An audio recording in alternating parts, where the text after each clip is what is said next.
It was quite an impressive group of folks that showed up, a lot of activists, most from Chicago, but there were people already coming in town for NATO demonstrations.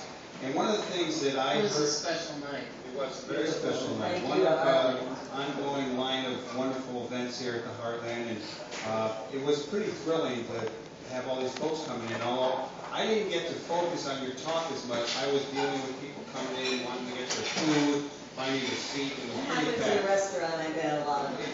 Well, it's a good feeling, but one thing I heard you said, even liberal Democrats kind of support this drone activity.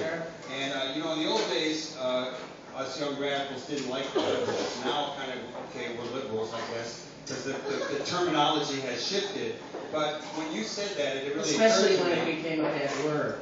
Well, that's because, well, then it got to be a better word. Now it's like when the liberals, finish the sentence, and when the liberals in the Democratic Party support the drones, it makes me think, well, these really are not, that's not where we want to be. Does it take you back to love me, love me, love me, I'm a liberal? Yeah, it does.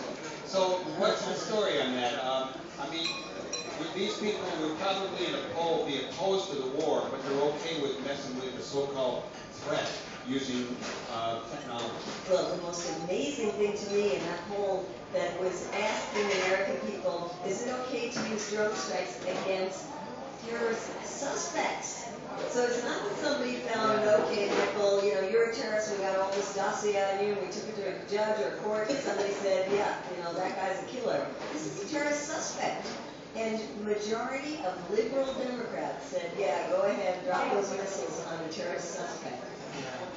And did you hear the second part of that? No. Not only that, they said it was okay to drop the Hellfire missiles on an American citizen overseas who was suspected of being a terrorist. They didn't have to think about it. It's okay to drop it on white Americans? No, they didn't say white Americans. I wonder what that poll would have shown. But yeah, so far the Americans who have been killed on purpose by our Hellfire missiles have not been white.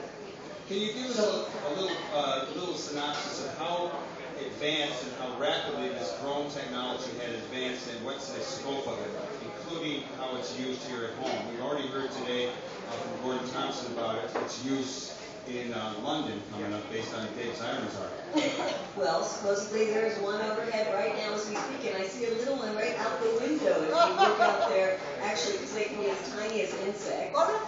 They can be like butterflies, and they can swarm you, and they can be hummingbirds. I mean, all the beauty of nature is being studied to turn into these drones. But then there's, of course, the big drones, and there's the super big drones. NATO meeting here this weekend has just agreed to a deal to buy $1 billion worth of drones. This is to keep the alliance strong. So it went from the Pentagon having maybe 50 drones in the year 2000 to having over 7,000 drones today, and then the CIA having its own fleet of drones, and Homeland Security having its own fleet of drones, and drones coming home very soon. Now that Congress is forcing the Federal Aviation Administration to open up our beautiful skies to drones. We should have I'm a little lost around what happened to our civil rights. Especially, you know, this week, it seems like the first and most regular sign I've seen is protesting is right, or protesting war is not un-American. I mean, it's like we're having to put up, guess what, reminding folks, one of the keys of a free society is being able to speak up. And with the unlimited detention kinds of aspects to the National Defense Authorization Act or whatever they just went through, I'm a little concerned that we're raising generations of folks who never even saw good practice of human rights in our country, and good, you know, habeas corpus was suspended for the better part of the first decade here. What the heck are we doing? Well, yeah, and it's happening now under a constitutional lawyer. And I think, you know, you start introducing this fear factor and building it up and building it up, and then the American people seem to say, okay, you know, whatever's going to keep us safe, not recognizing that they're taking away so many of our basic rights, now to the point of we don't even have the right not to be killed by our own government's drones. So I agree with you, Katie. I think it's very scary. I think the fact that we're going to have drones flying over our heads as part of a surveillance society is something the American people ought to stop and think about. And what's very interesting is now some of the libertarians are saying, drones in our airspace? No way. And you got people like, you know, that guy, the judge Napolitano, you know, the Fox News guy, you know, do you know Charles Krauthammer? Yes. They're talking about shooting down drones. That if drones are in our airspace, that's very un-American, and the American Constitution never wanted us to be So it might be a meeting ground. Yeah, I don't think we would do the shooting down because we're like peaceful people. Right.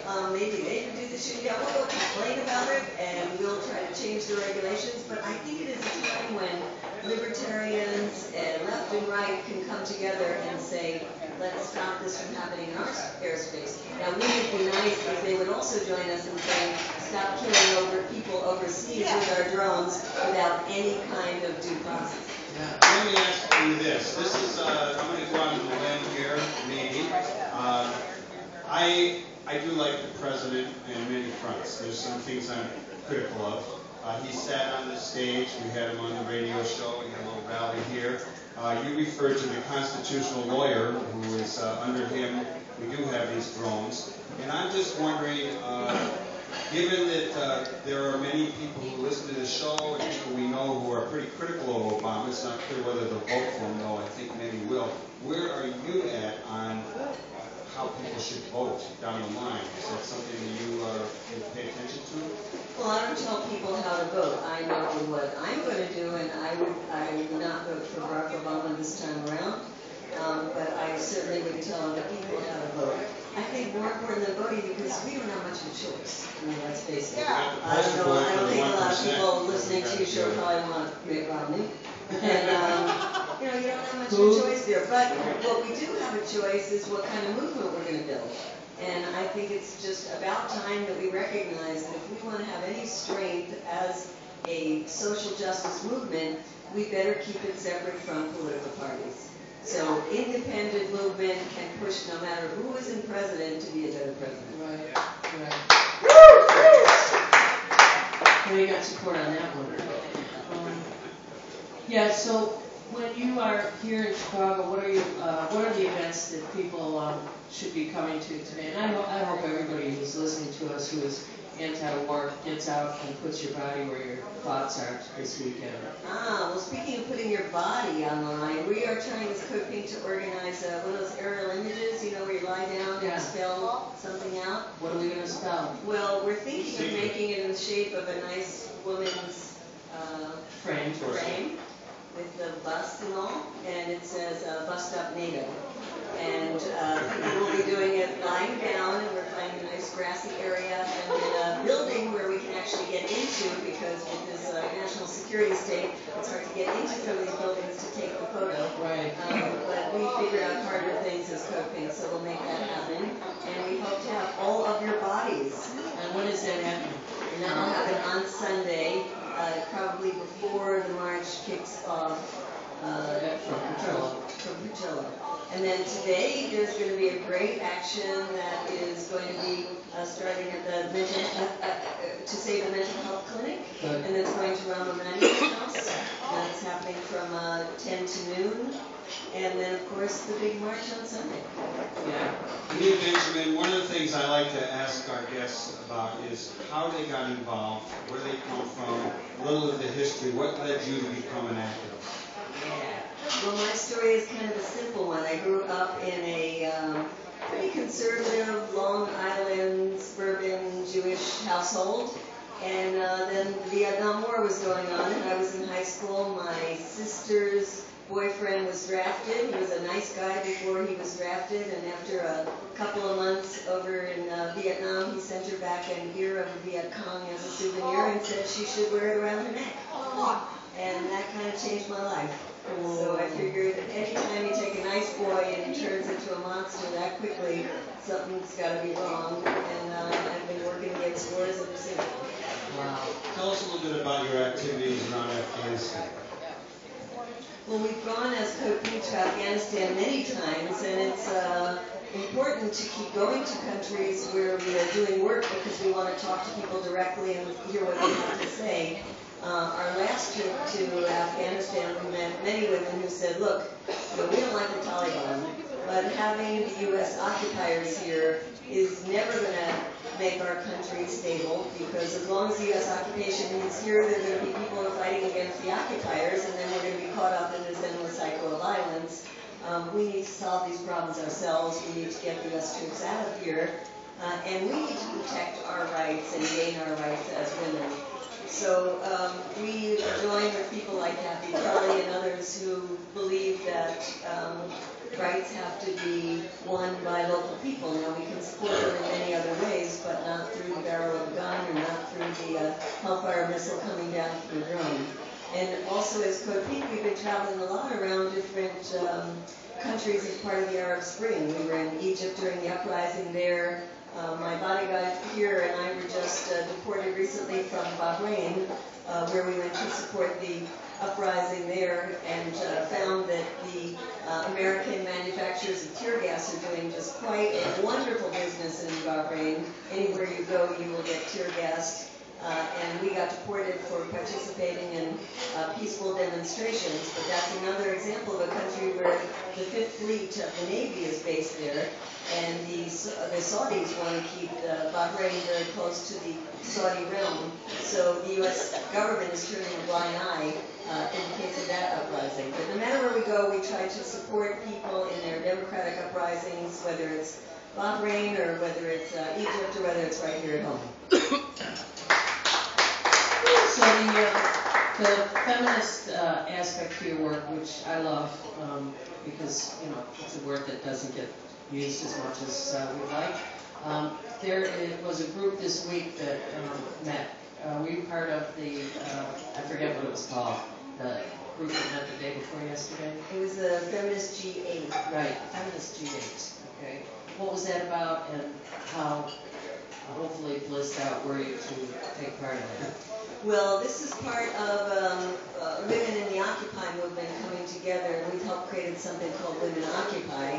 And it started out seeing that women were, in many of the Occupies, a bit uncomfortable with some of the ways that the Occupy movement was developing. For example, sometimes it was hard for women to feel empowered to speak out during a General Assembly.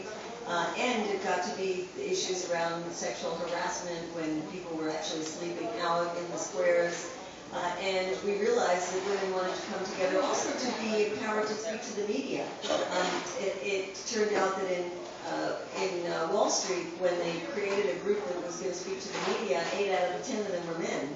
And we said, okay, we got to train more women so they feel comfortable speaking out.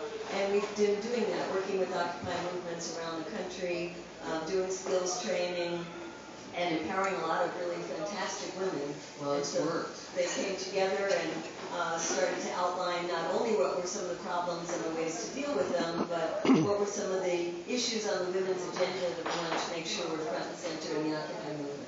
I mean, it's sad one way because 40 years ago or whatever it was, when our anti-war movement, it was a big issue, to get the women's voices heard and not just being sent out to make coffee, literally. So what I want to observe is that the Occupy movement does have a lot of women's voices in leadership, and that's been a feature. Thank you for supporting that. Thank you for everything you do. Well,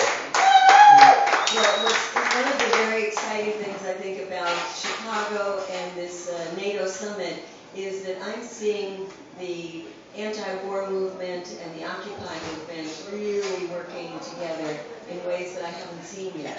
So this is very exciting. I think it gives new energy to an anti-war movement that was just kind of dying ever since Obama got elected.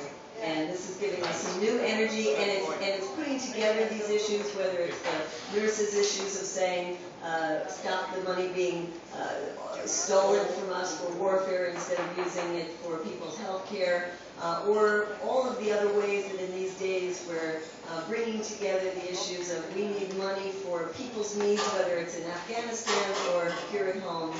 and not for warfare, and also bringing the climate issues in. Yeah, I was just going to say, all of the fall of issues that are related to growing food organically, saving small farmers, all of the environmental aspects of that, and are, I think, also, fracking, the whole anti-fracking, the whole mountaintop removal movement, which we've covered a lot on this show.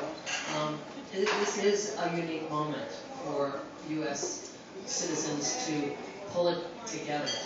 And to try to take back some of our civil liberties. Thank you. Hallelujah. On that note, let's take back some civil liberties. The book that you want to check out and buy is Drone Warfare, Killing by Remote Control by Medea Benjamin. And the other thing you want to do this weekend, folks, if you hear this voice, get out and put your body where your beliefs are.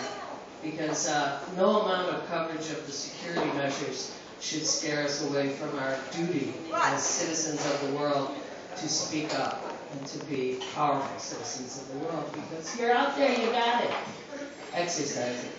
I'm sorry, I just rant sometimes. Katy likes to talk. Anyhow, let's have a big round of applause for Medea Benjamin and the bodyguard.